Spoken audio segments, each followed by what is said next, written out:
Most Americans believe their gut is just a long tube that processes food. That's the version we were taught in school. It's technically accurate and almost entirely useless when it comes to your actual health. The real action happens in the last 5 feet of your digestive tract. Down in your large intestine, there are somewhere between 38 and 100 trillion individual bacteria. Each one is consuming, fermenting, and producing chemicals that reach your brain, your joints, and your immune system. I spent years working in nursing here in the United States, and I watched patients cycle through the same prescriptions: acid blockers, repeated antibiotic courses, fiber powders, over and over for the same problems. None of those things fed the microbiome. They managed symptoms. They didn't rebuild the soil, so to speak. Prebiotics do. And not the expensive powder kind from the supplement aisle either. The kind that have been growing in American gardens, backyards, and along roadsides for centuries. I grow most of what I eat on a homestead here in rural Oregon. And today, I'm going to walk you through 12 plants that feed your gut bacteria the way no pill has ever managed. Stay with me, because plant number 9 is one most Americans actively pull out of their lawns and throw away, and it may be the single most important prebiotic food on this continent. 1. Jerusalem artichokes. If you've ever grown these in a raised bed, you know they spread like they've got plans of their own. Jerusalem artichokes, I call them Sunchokes, are not artichokes, and they're not from Jerusalem. They're native to North America, and gram for gram, they are one of the richest food sources of inulin you'll find anywhere. Inulin is a fructan fiber your digestive system cannot break down. That's the entire point. It passes through your small intestine intact and arrives in your large intestine as an all-you-can-eat buffet for bifidobacterium and lactobacillus. Fresh sunchokes contain roughly 10 to 19 grams of inulin per 100 grams. A commercial inulin capsule typically delivers 2 to 4 grams. The math alone is worth paying attention to. Scrub them, don't peel them, slice them thin, and eat them raw in small amounts, about 60 grams to start. Be direct with yourself. If you jump to a full portion on day 1, you will regret it. The gas is significant. Work up over 2 weeks. 2. Chicory root. Chicory is the plant the American food industry quietly relies on when it needs to add fiber to a label without changing the flavor. Check the back of any protein bar. Chicory root extract is inulin pulled from the same plant that grows as a sky blue weed along roadsides across the U.S. Fresh root contains roughly 11 to 20 grams of inulin per 100 grams.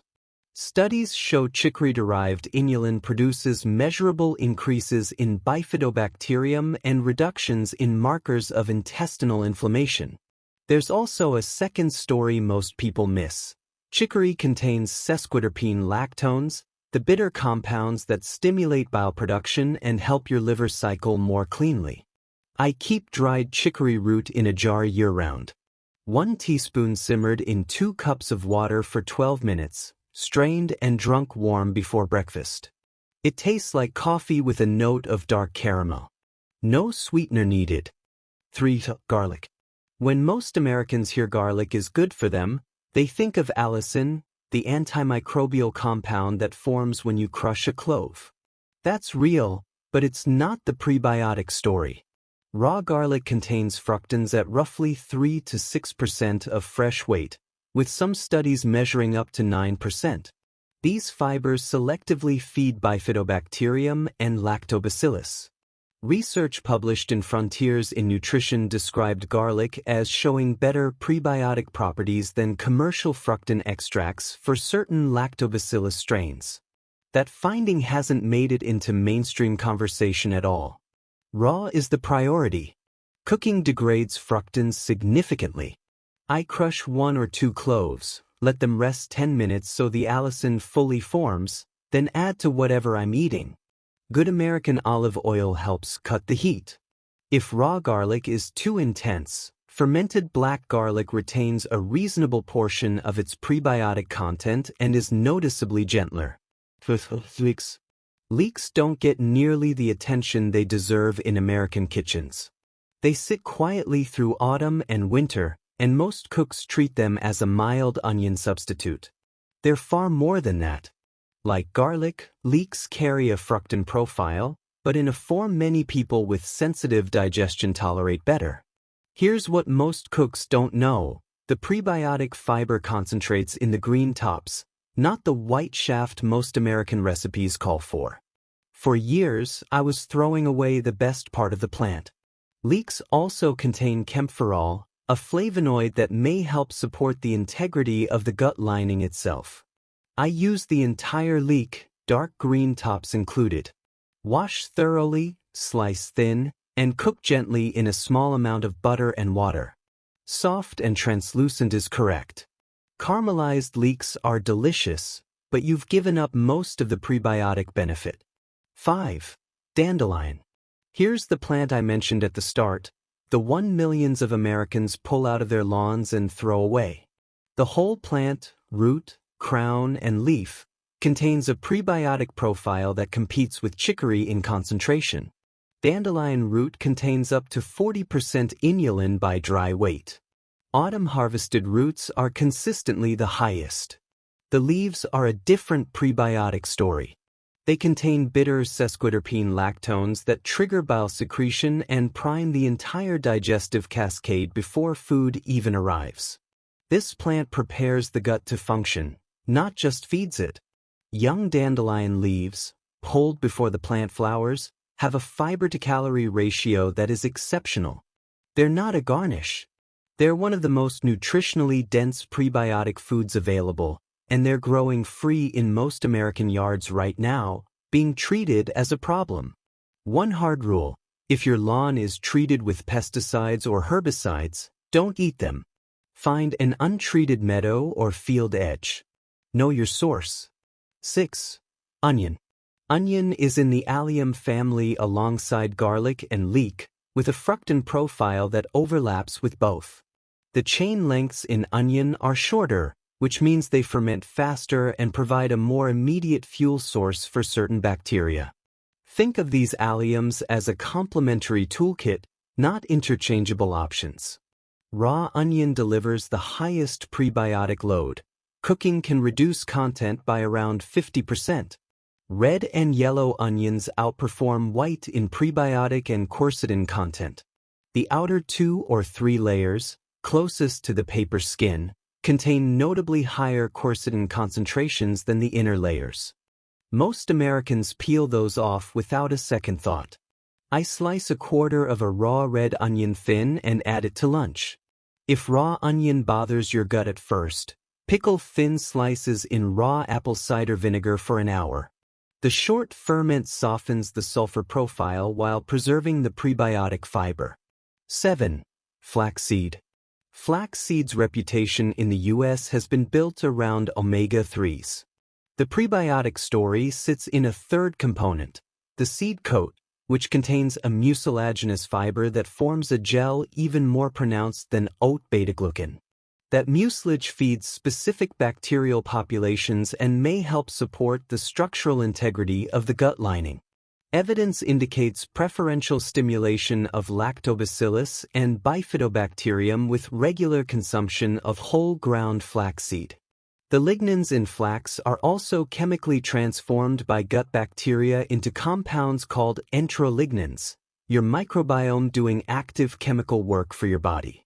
Grind your own fresh, about a week's supply at a time, and keep the meal in an airtight container in the refrigerator. Pre-ground flax sold in bags at room temperature has likely already lost most of its value. 1 tablespoon daily, stirred into water or folded into oatmeal. Burdock root. Burdock is the plant Velcro was invented to imitate. The root is something entirely different.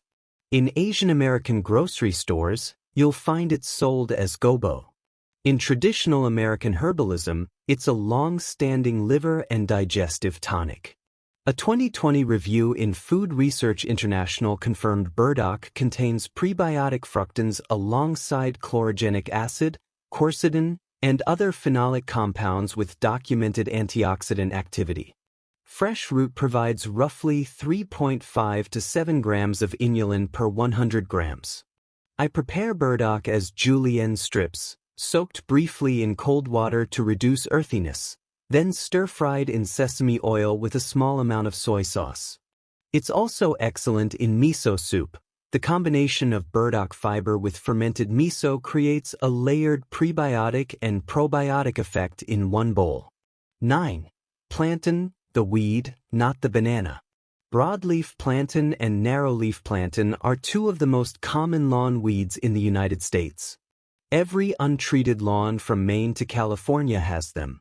They contain mucilaginous fiber, the same gel-forming compound used in commercial psyllium husk supplements, at no cost whatsoever. The European Medicines Agency published a formal monograph on Plantago lanceolata, recognizing its traditional use for soothing mucous membranes, including the intestinal lining. The gel acts as a lubricant and a prebiotic substrate simultaneously. It feeds bacteria while physically protecting the mucosal layer. Young leaves, pulled before the seed spike appears, can be used raw in small amounts in salad. 4 tea, 2 tablespoons fresh or 1 teaspoon dried, steeped in near boiling water for 10 minutes with the cup covered. Covering matters. The volatile compounds will evaporate from an open cup. 10. Wild garlic/ramps. Ramps grow wild across Appalachia, the Midwest, and the Pacific Northwest in early spring. Here in Oregon, I know exactly which patch of Douglas fir forest to visit in April. You smell it before you see it. Wild garlic shares the fructan profile of cultivated garlic but presents a more complex sulfur compound array. The leaves, flowers, and small bulbs are all edible and bioactive. Preliminary research suggests the leaf extract may have a broader antimicrobial profile than cultivated garlic. Important safety note for American foragers. Ramps grow in similar environments to false hellebore and lily of the valley, which are toxic. Crush a leaf between your fingers. Wild garlic smells unmistakably of garlic. The toxic lookalikes have no garlic scent. Smell before you eat, every single time. Use ramps raw wherever you'd use fresh basil, pesto, scrambled eggs, a spring salad. 11. Stinging nettle. Stinging nettle has one of the most complete nutritional profiles of any wild plant in the U.S. Iron, calcium, magnesium, vitamins A, C, and K. From a prebiotic standpoint, nettle contains polysaccharides that may act as prebiotic substrates while exerting anti-inflammatory influence on the gut lining. Harvest young nettle tops in spring with thick gloves. Blanch in boiling water for 60 seconds. The sting deactivates completely. Then use exactly like spinach. Nettle tea, dried leaves steeped 15 minutes, is my daily mineral supplement. 1 cup provides meaningful calcium and magnesium in a bioavailable form. 12. Apples. The phrase, an apple a day, has been dismissed as folk wisdom for so long that most Americans stopped asking whether it points at something real. Part of the answer is pectin, a soluble fiber that specifically feeds Faecalibacterium prosnitzii, one of the most clinically significant bacteria in current gut health research. Research in applied and environmental microbiology confirmed F. prosnitzii ferments apple pectin into butyrate, the primary fuel source for the cells lining your colon. Without adequate butyrate, those cells deteriorate. F. prosnitzii is also consistently lower in people with inflammatory bowel conditions. The majority of pectin sits in the skin and the layer just beneath it. Eat the whole apple, skin on. American heirloom varieties from farmers' markets tend to have higher pectin than commercial supermarket varieties bred for shelf life. If pesticide residue is a concern, buy organic or grow your own. Closing thoughts. 12 plants, most of them growing within 100 feet of wherever you're standing right now. The pharmaceutical model for gut health is symptom management. The prebiotic model is ecosystem building. Those are not the same project, and they don't produce the same results over time. I'm not telling you to stop listening to your gastroenterologist. I'm telling you to bring these plants into that conversation. If this video added something useful to your day, please hit that like button, subscribe to the channel, and share this video with your friends and family members, anyone you know who's been cycling through prescriptions looking for real answers. They deserve to hear this too. I publish a new video every week on the same premise, that the garden, the hedgerow, and the kitchen shelf are still our most reliable allies. I'm not going anywhere. Before you go, of the 12 plants we covered today, which one do you think is the most underestimated? Leave your answer in the comments and tell me why. I read every one.